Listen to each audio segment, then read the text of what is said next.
Good morning. So we have a little known Carmelite. Maybe you know her. It'd be interesting. Send me an email if you happen to know her. Uh, so her name is Blessed Mary of Jesus Crucified. Always liked her. I like them all. And you know this, but I'm going to say it so that it's there in the field before us. One of the most powerful opportunities we have with saying these names and connecting with these people that lived before us is the opportunity to open to the experience of God as it happened in their time and in their lives, and simultaneously happens now in our time and our life. It lets us draw close. So instead of standing back and looking at someone and admiring or aspiring or learning from, instead of having that distance, it does something quite different when we open up in the silence in these ways. And that's that it gives us an opportunity to come close like this. And then the quality of spirit, the quality can be something that infuses our own souls with its own perfume, in our own personality, in our own language. I think that is perhaps why I love drawing so close to all different spiritual beings, not necessarily of this tradition, but of all backgrounds and all traditions and all in and out of time. So I decided that I liked this little bio that's in this one book I've got, Blessed Mary. And I'm just going to simply read a little bit from this bio, not the entire bio. So she was born in Galilee in 1846. You don't hear of many people, right, that are of the Christian tradition born in Galilee. Her family was Lebanese, and she lived in the hill country.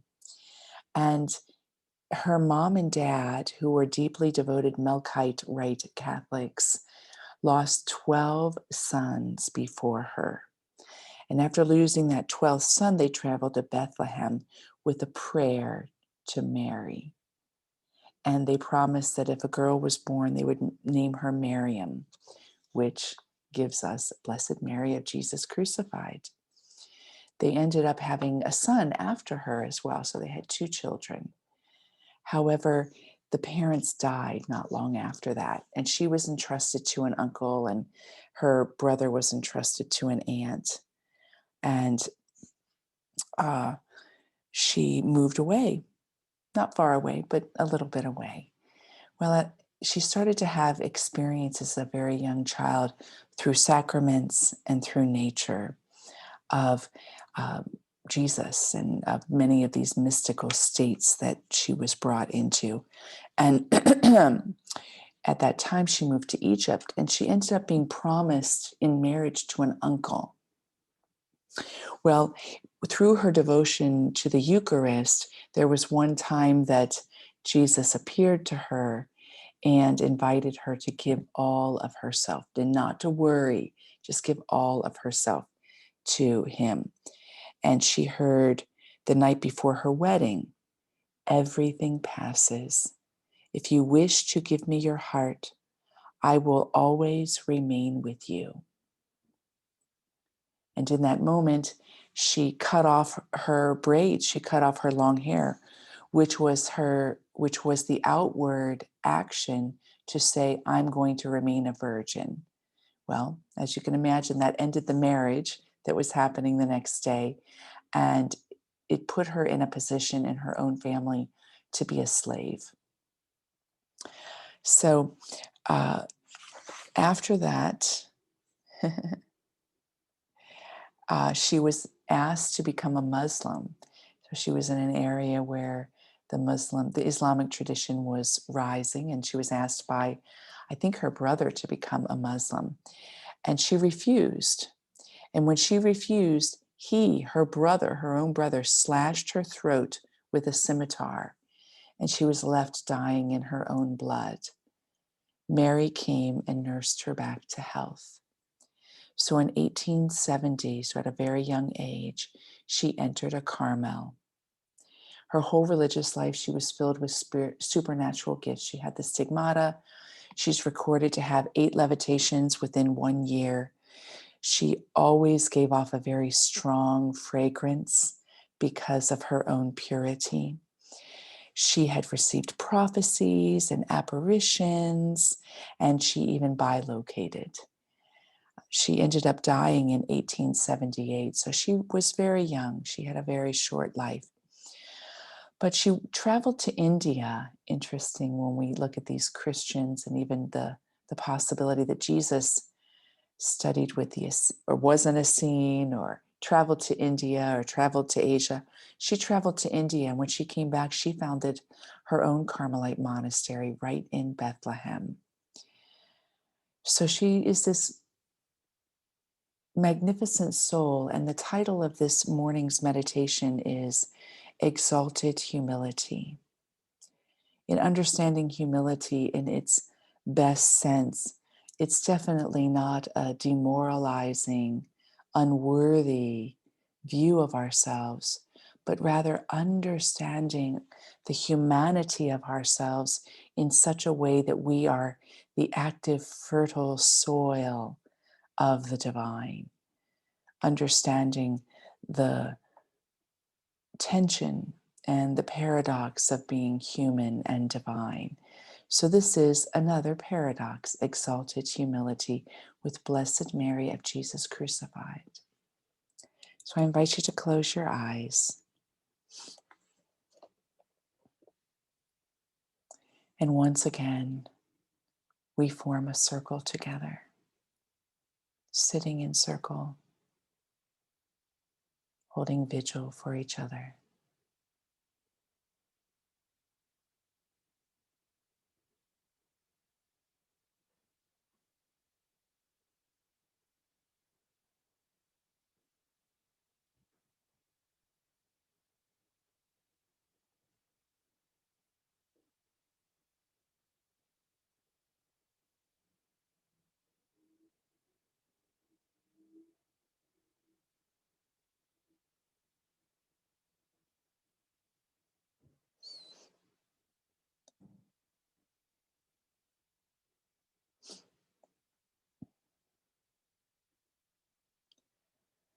And if you have not already done so, invite in all the Carmelites that have been part of this series so far, and invite in Blessed Mary of Jesus crucified.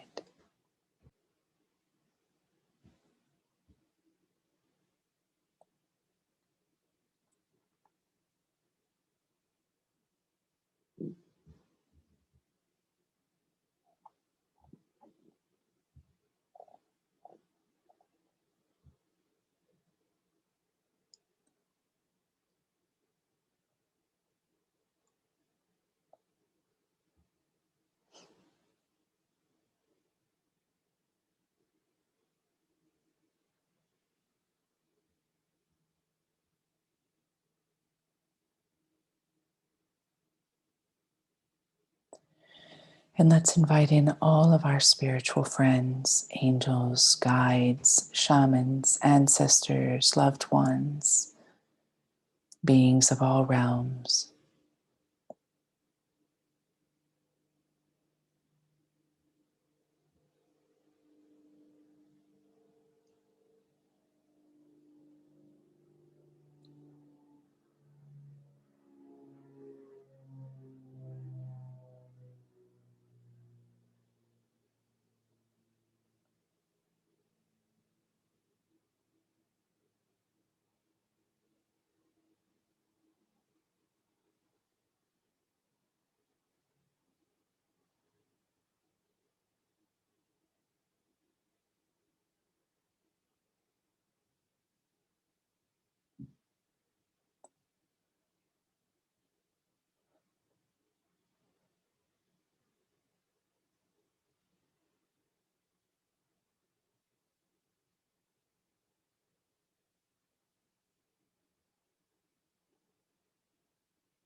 And let's open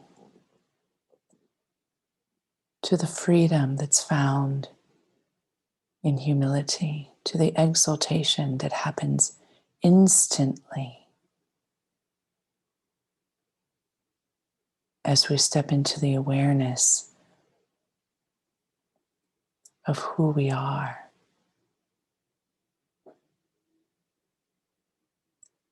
of this vessel in human form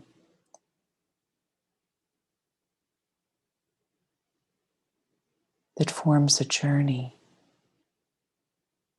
for our soul, for spirit, for God.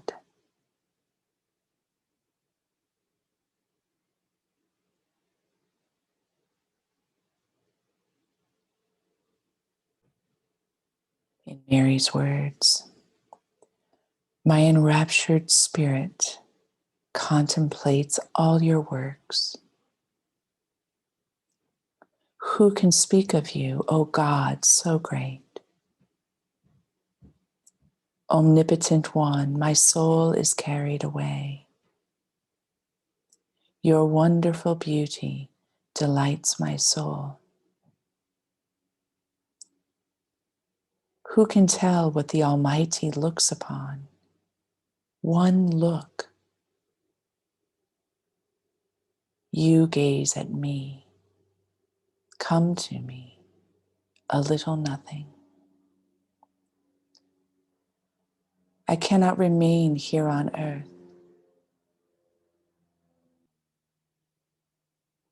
My soul longing, call me close to you. Awaken me, you alone, my God, my all. The heavens, the earth, the sun rejoice at your name so great. I see you, supreme goodness. Your gaze is maternal. My father, my mother, it is in you that I sleep. It is in you that I breathe. Awaken. My soul is mad with yearning. It can do no more. Take it.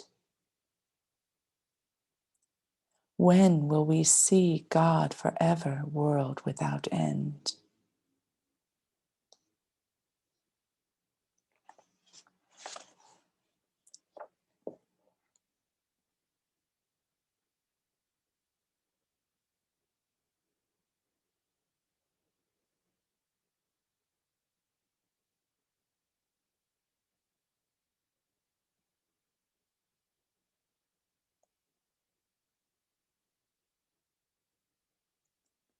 To what shall I liken me? To little birds in their nest. If the father and mother do not bring them food, they die of hunger. Thus is my soul without you, Lord.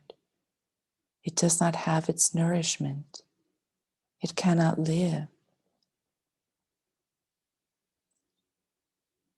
To what shall I liken me? To the little grain of wheat cast into the earth. If the dew falls not, if the sun does not warm it, the grain molds. But if you give your dew and your sun, the little grain will be refreshed and warmed. It will take root and will produce a beautiful plant with many grains.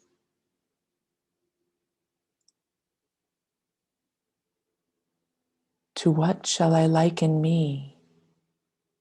To a rose that is cut and left to dry up in the hand. It loses its perfume. But if it remains on the rose bush, it is always fresh and beautiful and keeps all its perfume. Keep me, Lord, to give me life in you.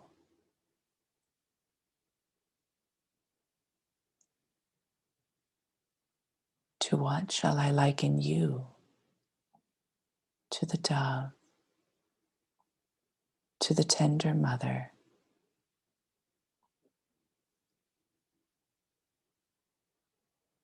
to the dew and the sun, to the rose bush.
And as we bring this short meditation to a close, I invite you to form some kind of intention of how you wish to walk today in the fragrance of humility that is infused with God.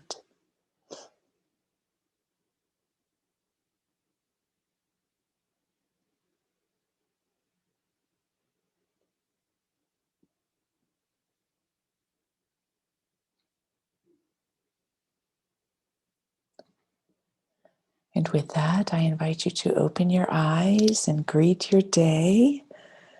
Have a great one, everybody.